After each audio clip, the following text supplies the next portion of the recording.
আমাকে বিভিন্নভাবে হুমকি ধমকি দেওয়া হচ্ছে, আমাকে হত্যা করার হুমকি দেওয়া হচ্ছে, আমার হাত কেটে ফেলার হুমকি দেওয়া হচ্ছে, আমার পা কেটে ফেলার হুমকি দেওয়া হচ্ছে, বিভিন্নভাবে বিভিন্ন মানুষজনের কাছে হুমকি দেওয়া হচ্ছে। কতিপয় কিছু নেতা, নামধারী নেতা যারা এখন নারায়ণগঞ্জে বিভিন্নভাবে বিভিন্ন সেক্টরে প্রভাব বিস্তার করছে, তারা বিভিন্ন সময় বিভিন্ন মানুষদের কাছ থেকে মামলা বাণিজ্যের মতন অপকর্ম করার চেষ্টা চালাচ্ছে।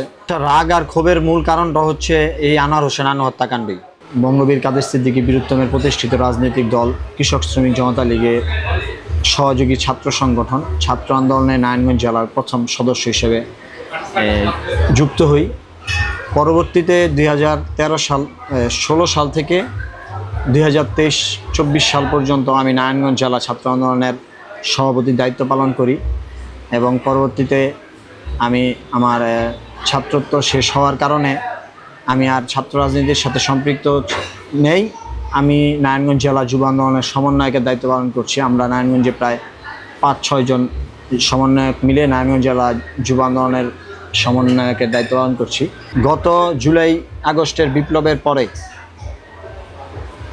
26 আগস্ট নারায়ণগঞ্জের একজন যুবদল নেতা আনোয়ার হোসেন আনু হত্যা হয় এবং নৃশংস হত্যা।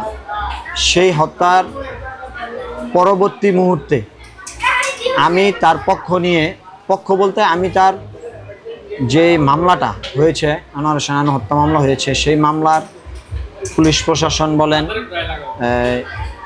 সাংবাদিকদেরকে বলেন, বিভিন্নভাবে তাদের পাশে থেকে এই হত্যার সত্য উন্মোচনের জন্য কাজ করেছি।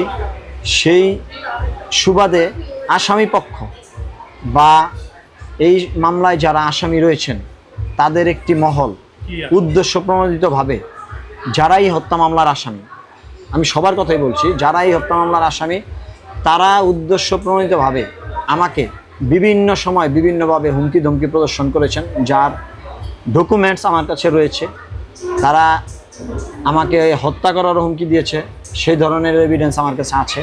তারই পরিপ্রেক্ষিতে আমি নারায়ণগঞ্জ জেলার সম্মানিত জেলা প্রশাসক মহোদয়, মাননীয় পুলিশ সুপার মহোদয়ের কাছে লিখিত অভিযোগ করেছিলাম যে আমাকে হত্যা করার জন্য তারা চেষ্টা চালাচ্ছে এবং আমাকে নিয়ে বিভিন্ন ধরনের অপপ্রচার চালাচ্ছে। আপনারা দেখেছেন সামাজিক যোগাযোগ মাধ্যম এবং এই রাস্তার বিভিন্ন জায়গায় ব্যানার, ফেস্টুন, পোস্টার করা হয়েছিল যে আমি হত্যা মামলার আসামি, কিশোর গ্যাং লিডার, বখাটে, খুনি, এই ধরনের তকমা দিয়ে আমার নামে বিভিন্ন নিউজ করা হয়েছে এবং বিভিন্ন পোস্টার ছাপানো হয়েছিল।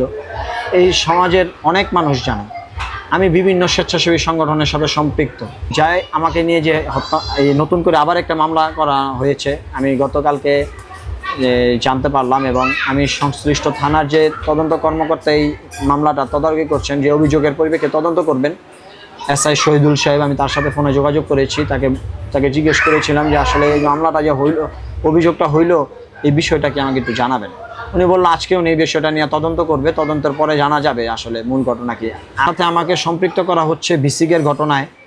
আমি গত 26 আগস্টের পরবর্তী মুহূর্ত থেকে আমি নিজেই তো নিজের জীবন নিয়ে আতঙ্কিত, বিসিকে আমি কিভাবে যাব। এটা একটা ছিনতাইয়ের মামলা দেওয়া হয়েছে। সন্দেহ বলতে এটা তো আমি আপনাদেরকে স্পষ্ট বলেই দিলাম যে কতিপয় কিছু নেতা, নামধারী নেতা যারা এখন নারায়ণগঞ্জে বিভিন্নভাবে বিভিন্ন সেক্টরে প্রভাব বিস্তার করছে, তারা বিভিন্ন সময় বিভিন্ন মানুষদের কাছ থেকে মামলা বাণিজ্যের মতন অপকর্ম করার চেষ্টা চালাচ্ছে। হয়তো তারই ফলপ্রসূ হিসাবে আমাকে এটার সাথে সম্পৃক্ত করা হচ্ছে। আমি তো আসলে বিসিকে যাই না, আমি আজকে প্রায় 11 মাস যাবৎ বিসিকে যাচ্ছি না। যেই মানুষটা 11 মাস যাবৎ বিসিকে যায় না, সেই মানুষটা কিভাবে আরেকটা মানুষের মোবাইল ছিনতাই করে আর 15,000 টাকা নিয়ে হিসাব করে, এটা তো আমার বোধগম্য। এটা আমি পুলিশ প্রশাসনকে বলেছি, আপনারা এটা ভালো করে ইনভেস্টিগেশন করেন। যদি এই ধরনের কোনো কিছুর মধ্যে আমার সম্পৃক্ততা থাকে বা ওই ঘটনার সাথে আমার বিন্দু পরিমাণের সংশ্লিষ্টতা থাকে, তাইলে আমি আইনের প্রতি যথেষ্ট শ্রদ্ধাশীল। আমার বিরুদ্ধে আইন যতটুকু ব্যবস্থা নেয়ার আপনারা নেবেন, আমি সেটা মেনে নেব।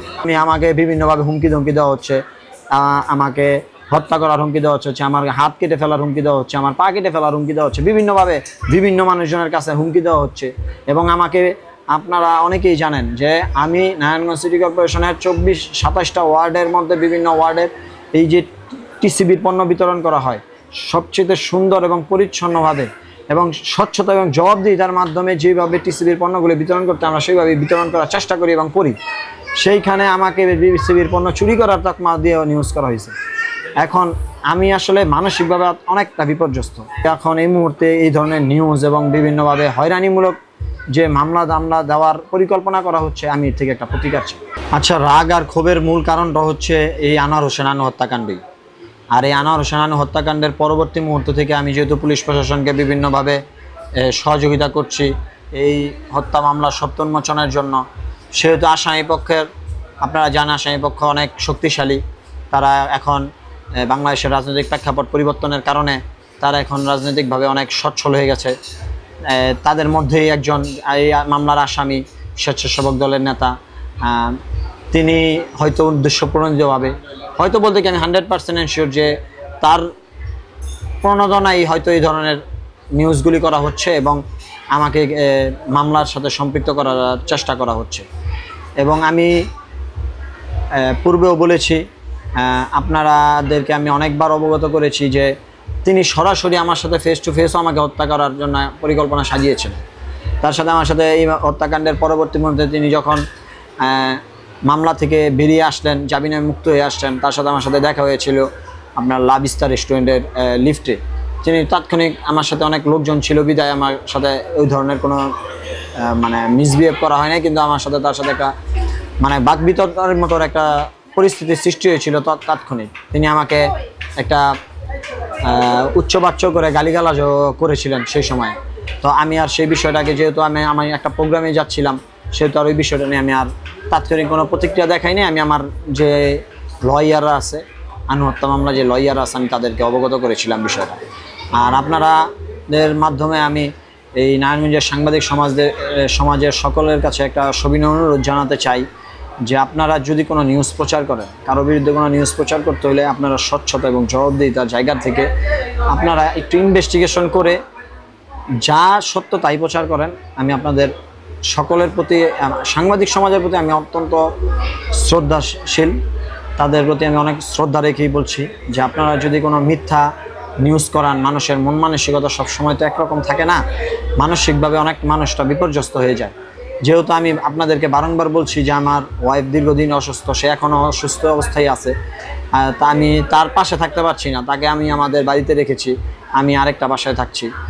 এটা আসলে বিষয়টা আমার কাছে, আমি নিজে মানসিকভাবে একটু বিপর্যস্ত।